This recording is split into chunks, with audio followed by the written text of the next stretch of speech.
Oi, estamos aqui com você de novo no Agora Mãe. Muito obrigada por nos acessar. Hoje a gente está muito feliz recebendo a Fernanda. Tudo bem, Fernanda? Tudo bem, bom dia, Adri. A Fernanda, ela é a nossa mãe que escreve no nosso diário do site. Ela tem escrito as experiências dela, o dia a dia como gestante. E é o primeiro bebê, né? É a minha primeira delícia! filhinha. Como você está se sentindo aí com esse primeiro bebê e essa filhinha que está vindo? Agora eu tô me sentindo muito bem, Adri, mas eu passei muito mal no começo da gestação, tive os enjoos, os famosos 3 meses para mim foram bem clássicos. Mas agora eu tô muito bem, eu me sinto disposta para trabalhar, para fazer as minhas coisas, as minhas atividades. Por mais que eu esteja quase beirando os 7 meses, eu tô muito bem. Nossa, você tá quase 7 meses, você tá linda, parabéns. Muito orgulho ter você com a gente, Obrigada, viu? Obrigada. E aí, eu queria saber de você, Fernanda, o seguinte: me fala uma pergunta que te interesse muito em relação ao seu bebê. O que agora te preocuparia para ter pela primeira vez um bebezinho na mão? Eu acho que assim, pelo que eu converso com as amigas, pelo que eu leio na internet, enfim, todas as coisas que eu tenho procurado me informar, a dúvida maior é aquela: eu chego em casa com o meu bebê e o que eu vou fazer? Porque a gente recebe orientação na maternidade, a gente faz o curso pré-natal, mas quando você se vê lá sozinha, tudo bem, com o marido, mas que também fica muito perdido pra caramba também, o que eu vou fazer com aquele bebezinho? Será que eu vou saber seguir a orientação dos profissionais? Será que eu vou conseguir fazer? Será que eu vou ter dificuldade? Para quem que eu vou pedir socorro? Então eu acho que isso é talvez um pouquinho que me aflige. Acho que é a dúvida de todas as mães que são a primeira vez, né? Na verdade, quando você está na maternidade, você tem toda a assistência da equipe e tudo mais, e da própria família que fica lá o tempo todo, mas a hora que você chega em casa e você tem que ficar sozinha com o bebê, realmente deve assustar.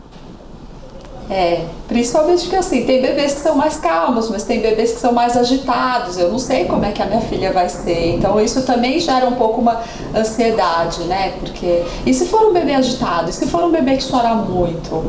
Como é que eu vou lidar com isso? Como é que eu não vou ficar estressada para não. E os primeiros cuidados, A Fernanda é odontopediatra, ou seja, ela trabalha na área de saúde com crianças, mas quando a gente é mãe, a gente não consegue ser profissional de saúde ao mesmo tempo. Com o nosso bebê, a gente realmente tem dúvidas e dúvidas básicas. E é isso que a gente vai querer saber agora, essas respostas, né, Fernanda? É sim.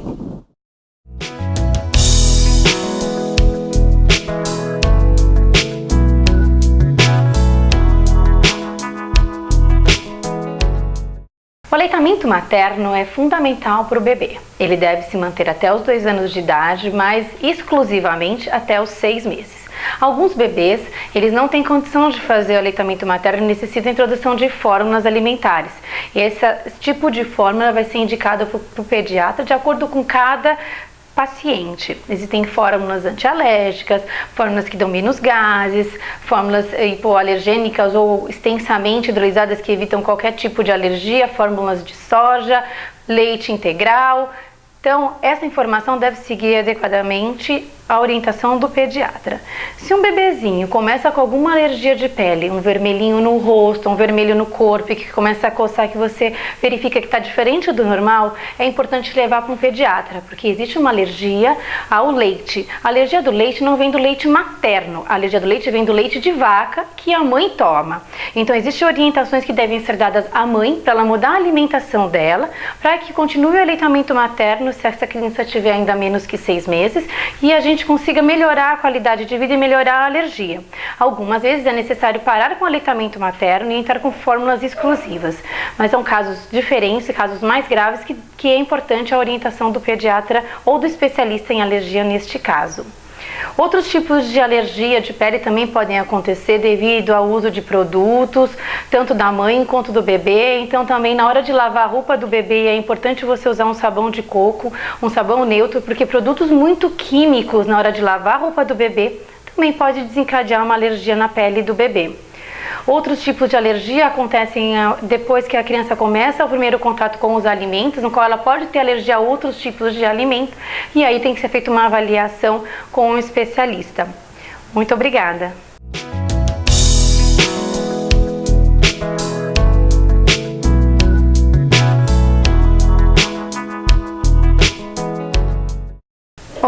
Então agora a gente vai ensinar como dar um banho no bebê. Eu tô aqui com a Fernanda, que é mãe de primeira viagem. Ela vai ter a primeira aula dela de como dar um banho no bebê. Fê, então vamos começar. Então o bebê, ele é molinho, tá? Ele tem a cabecinha dele que tem ainda a moleira que não fechou.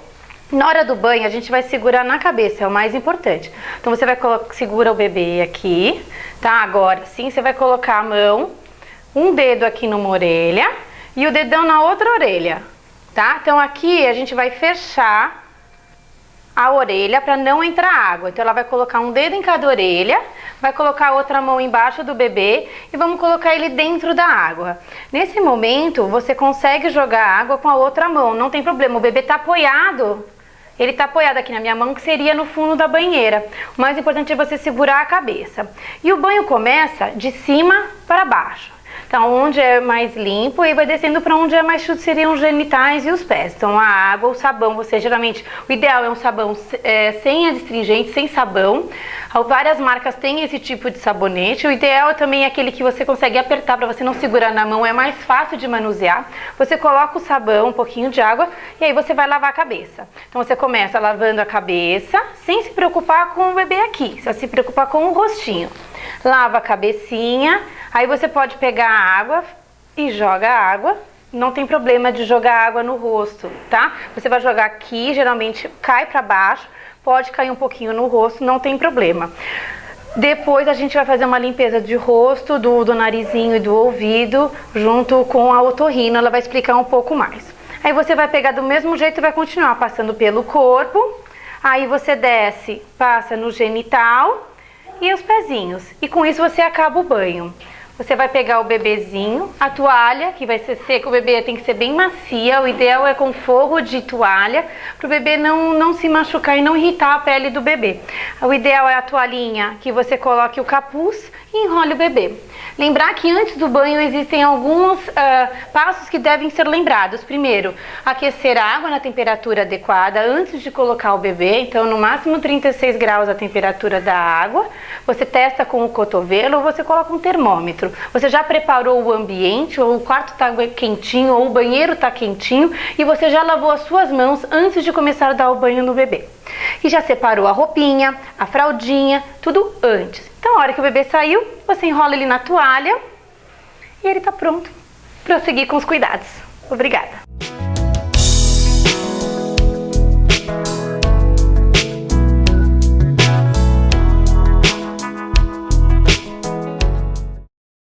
Samira, eu quero saber como limpar o umbiguinho do bebê. E meu bebê menina, eu também tenho dúvidas de como higienizar a parte íntima da menina. Perfeito, Fê.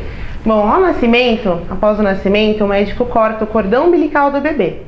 Esse cordão sobra um coto umbilical de aproximadamente 2 a 3 centímetros e vai permanecer do lado externo da barriga do bebê por aproximadamente até 20 dias. Alguns bebês caem em 7, 10, 15 dias, não existe um padrão, nenhuma certeza para isso. É importante durante este período se higienizar regularmente o coto umbilical com álcool a 70% e um cotonete na raiz do coto umbilical. Essa limpeza deve ser feita às trocas de fralda e também após os banhos do bebê, seja ele de qual sexo for.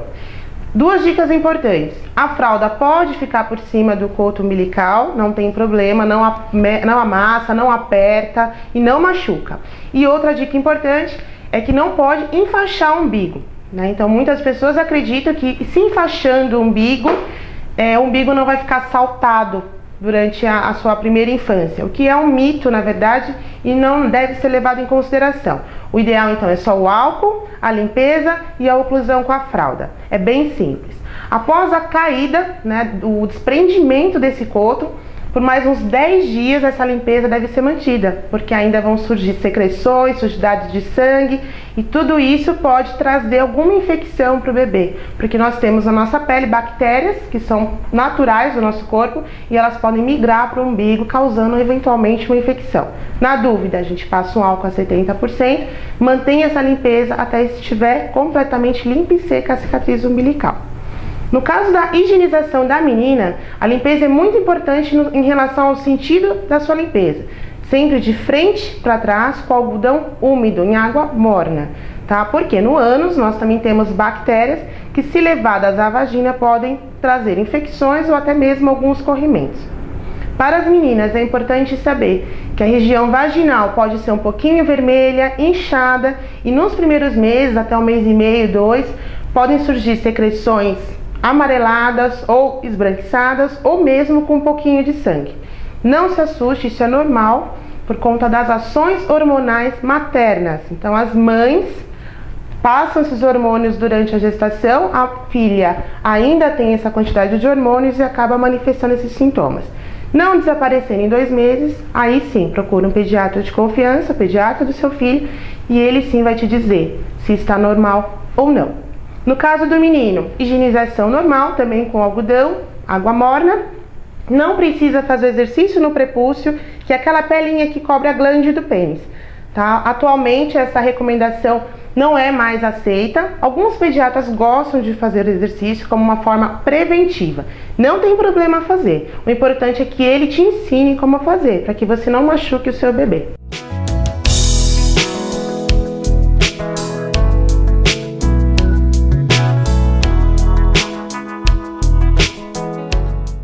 O recém-nascido, então, eu sou do time que acredita que quanto menos você mexe numa criança recém-nascida, melhor é. Então, na hora do banho, é a higiene com o sabão, sabonete líquido, sem adstringente. E no que você lava a cabeça do recém-nascido, essa água já vai descendo para o rosto e daí você vai passando na mão e no nariz, fazendo essa limpeza. Depois que tira da água e que daí vai secar com a toalha, enxugar, secar o rosto e toda essa região de nariz e ouvido simplesmente com a toalha, tentando evitar o máximo possível o uso das hastes flexíveis, principalmente em nariz e ouvido e assim, evitar ao máximo o uso desse produto. Quando você fala de bebê, você tem a ideia de que ele vai ficar exatamente na posição que você vai colocar, mas ele não é um boneco, eles têm um movimento, então as hastes elas podem realmente machucar esses orifícios que são muito delicados, a pele é muito delicada, então só com a toalha você seca bem. Se por algum motivo você percebe que não está conseguindo fazer uma higiene adequada, principalmente do ouvido, do pavilhão auricular, aí você pode fazer uso eventualmente desse produto, mas não podendo é melhor usar apenas a toalha.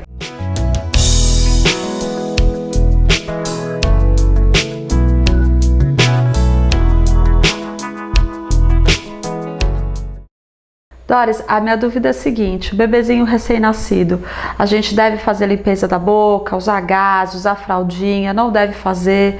Como é que faz? Então, Fê, o que você pode fazer de melhor para o bebê é o aleitamento materno. E na realidade, para sua tranquilidade, que você vai pensar em limpeza do corpo inteiro do bebê, mas nessa fase, com aleitamento materno, você não precisa fazer nada. O próprio leite materno protege toda a cavidade oral. Então, os cuidados que você tem que ter são externos com a boca. Se as pessoas que vão te visitar, os parentes, familiares, os cuidadores, eles higienizam adequadamente as mãos. O cuidado com higiene para evitar o quê? Que o bebezinho coloque a mão na boca contaminada. Então, assim, existem situações de contaminação para a boca, como o sapinho, que é a candidíase, ou herpes, estomatite herpética, ou mesmo outras doenças de saúde geral que podem ter por esse contato. Então, com a boca não faça nada, mas procura ter higiene pessoal e dar um cuidado quando as visitas forem chegando para limpar as mãos, lavar bem as mãos antes de acolher o bebê. Mas você falou do leite materno, da amamentação no peito, mas e se eu tiver qualquer problema ou qualquer dificuldade ainda nessa primeira fase, meu bebê precisar entrar com complemento, usar mamadeira, enfim, ainda assim não precisa fazer higiene nenhuma? Então, fique tranquila que você vai conseguir, que toda mãe consegue. Mas digamos aquela gestante que tenha tido um problema de saúde, uma questão emocional, ou a mãe que na realidade ela está adotando a criança, então ela recebe fórmula. Então o cuidado seria, não se preocupe com a boca nesse primeiro momento de 0 a 28 dias. Vamos nos preocupar com os bicos de mamadeira e os bicos da chupeta, Então o modelo ideal do bico, esse bico deve ser anatômico e quem deve selecionar é o odontopediatra, porque ele que conhece toda a cavidade da boca, tamanho, a dimensão, o formato, de segurança inclusive para o uso do bico, Mas da parte de higiene, a esterilização adequada de todos esses utensílios que o bebê utiliza. Ah, que bom.